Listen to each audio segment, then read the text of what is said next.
When we first started, nobody cared about what we did. It really drives us kind of crazy when we hear it. It's not really based in reality. So Mr. B started, he wasn't able to do that. YouTube, they don't hide it. No. They're pushing shorts. You set yourself up for failure, you're going to fail. Actually, many people said they hated our shorts channel. If they can make money, that's what they're gonna push. So we've been on YouTube for approximately or almost 4 years, and during those 4 years we've heard a lot of myths and a lot of different things that we've just kind of heard about. And we really disagree with all of them. Yeah, so in this video we're going to address 10 common myths and we're going to debunk them.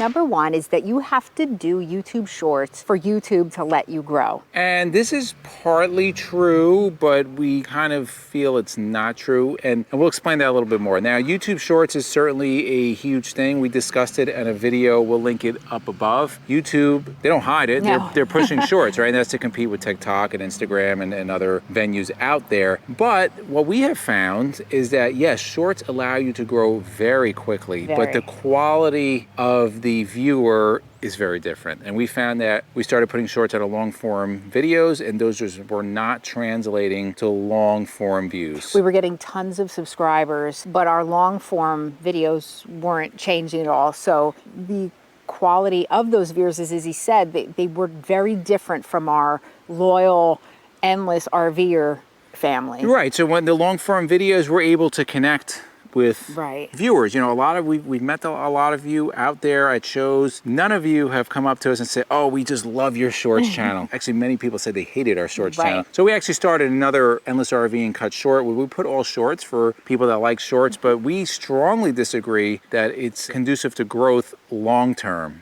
and sustainably. Number two is something that we've heard a lot of times, and that it's you cannot make money on YouTube. And the reason that I don't like that is because you have a lot of channels that are starting or just people like you who maybe think, oh, I want to document my trips and, you know, this and that, and thinking that there's no chance in ever making money. The best way to not make money on YouTube is to say you can't make money on YouTube. Yeah, if you set yourself up for failure, you're going to fail. There are people that are making money on YouTube and everybody starts at zero. So why can't you do what they're doing? The next one is you can't reach or help a lot of people. And this is kind of true when you first start because nobody knows who you really are. But our channel, we'll talk about us because it's our experience. We started as a channel to help people. It was a DIY channel. We know we've helped a lot of people because people have told us that we've helped them. So you absolutely can do that. Right. It just takes time and work to make sure that the channel grows so your videos get more views so they reach more people.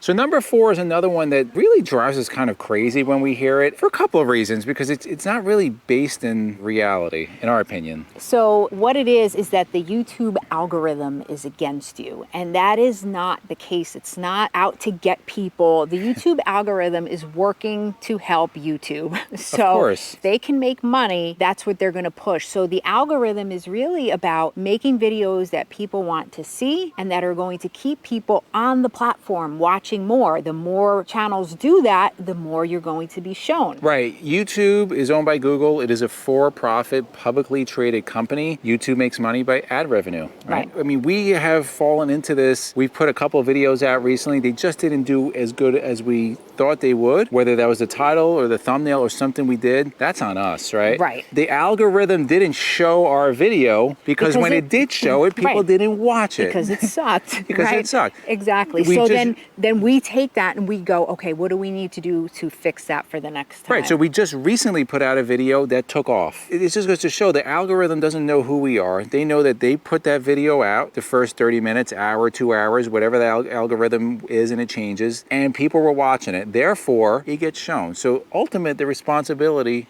is on us. People do YouTube for different reasons. Some people do it for fun. Some people do it to document their lives for family members. Maybe they didn't see often. Some people do it as a business. Some people do it as a combination of all three or two. Right, which leads us to the next one, number 5, is that you're bad if you take sponsorships. Now, like MJ just said, hobby, some people run it as a business. Most people that have a hobby, they don't do it for money. Right. Most people that run a business, they do it for money. Of course, you want to love what you do, but there is a financial aspect to it, because if there's not, your business will not be successful. It would fail. And as any business knows, that the more you help people, in most cases, the more you're going to have in return. Correct. Businesses are successful because they offer a service to people, right? Every business offers some kind of service to people. That's how they're successful. Right. So now getting into sponsorships, you might be wondering, well, what about sponsorships? Well, sponsorships help not only the creator, they help the business that pays for the sponsorship, but they actually also help you, the viewer. So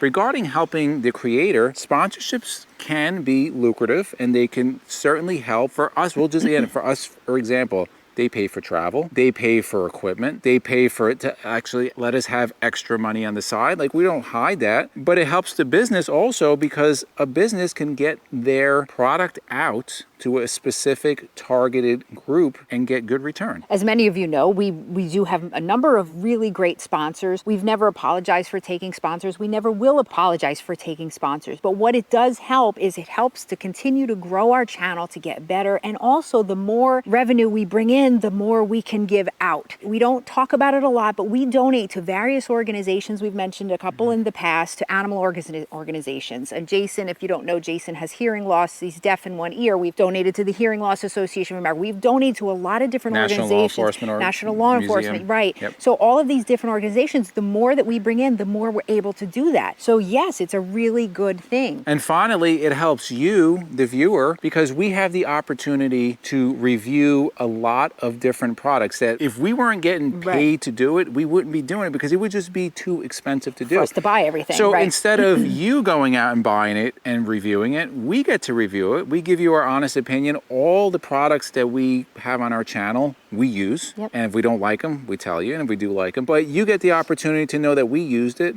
We like it. You see it in real world use, and almost most of the time, 90% of the time, you get a discount code, right? So you get to save some money on it. And we now are getting probably between 5 and 10 emails a day. Crazy. That's on the low end of people that are trying to push their products. And probably 95% are just deleted. We don't even respond. Right. Most of them are garbage. So the ones that we are bringing to you are really quality products. Number 6 is it's hard to deal with trolls. Some people get very upset by trolls, and they'll share that it's a really challenging thing. Actually, for us, we've gotten to the point where we kind of enjoy it and we have fun with it. We laugh at it, and we make videos about them. We make videos. We make our basement dweller videos. It's part of the game, and the more you grow, it just comes with the territory. And you definitely learn to have a thick skin when you do YouTube. And a lot of you know us. We really don't care what people think. If they want to leave a bad comment, by all means. Yeah, if we cared about what people thought, we wouldn't even have a channel. We don't take other people's opinions of what we do. Now, again, we take constructive criticism. People have great ideas, we'll use them, but we're not worried about what other people think about us. But when you do grow, you actually welcome the trolls. That means you kind of made it, right? You're reaching people. If you're a bigger channel and you're getting a lot of views, the freaks, the weirdos, they come out and they're going to attack you. And that's okay, because they're engaging and you're reaching, and not everybody's going to agree with you, and that's okay. But if you're getting haters consistently, that is a sure sign that you're doing something right on YouTube. Now, we've met a lot of people at shows and campgrounds in different areas, and they always, it's kind of surprising. Not so much now because we've heard it a lot. They'll come up to us and say, wow, you guys, you look exactly the same as in camera. Except I look taller. They say I'm taller than I look. And you act the same. And we're like, well, yeah. And that kind of brings us to the next myth that we're debunking, is that you have to be different to be on YouTube. Now, again, we're speaking for us. We found that when we started just being who we were and not really caring what people think is when we became most successful. We're just who we are. Right. Now, listen, if you can't connect with people and your personality is not that is interesting, then maybe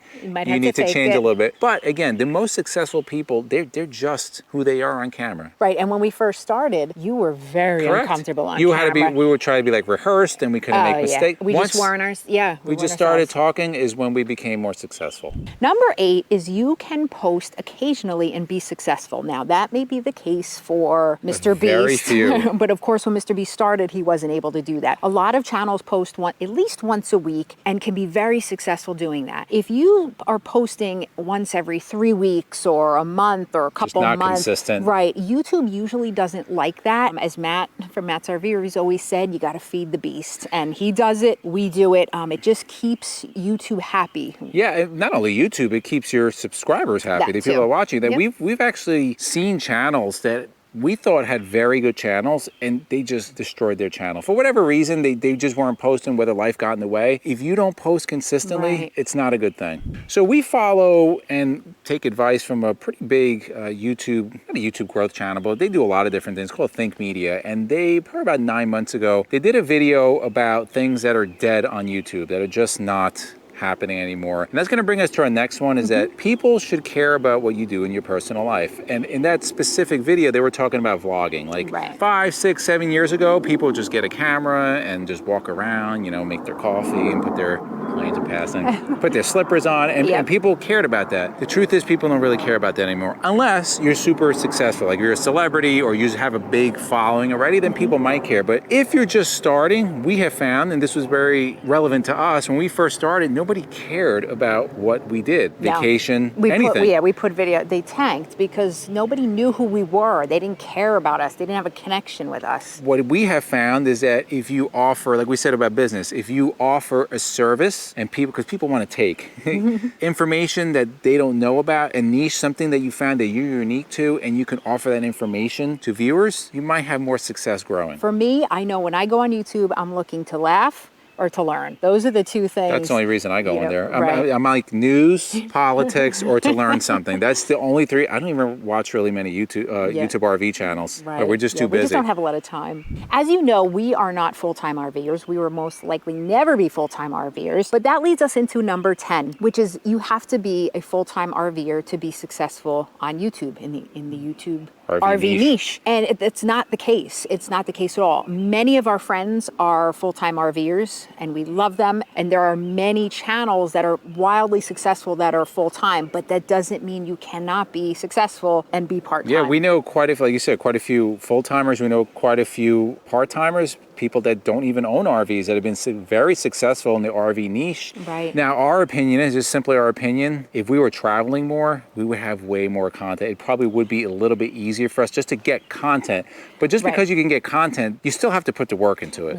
So in 2.5 years, less than 2.5 years now, just strap yourselves in, because if you think you're getting a lot now, just wait. So in the comments below, let us know, are you thinking about starting a YouTube channel? Did any of these points give you some good information? Did they help you out? And if you're a non-creator, let us know which one of these that maybe surprised you or that you didn't even know about. Or did you learn something today? And if you like videos like this, to the left of us, we're going to put our RV news playlist. We'll also put our RV DIYs playlist, just kicking it back to when we first started. And for myself and MJ, it's a journey of a lifetime, and we'll see you on the road.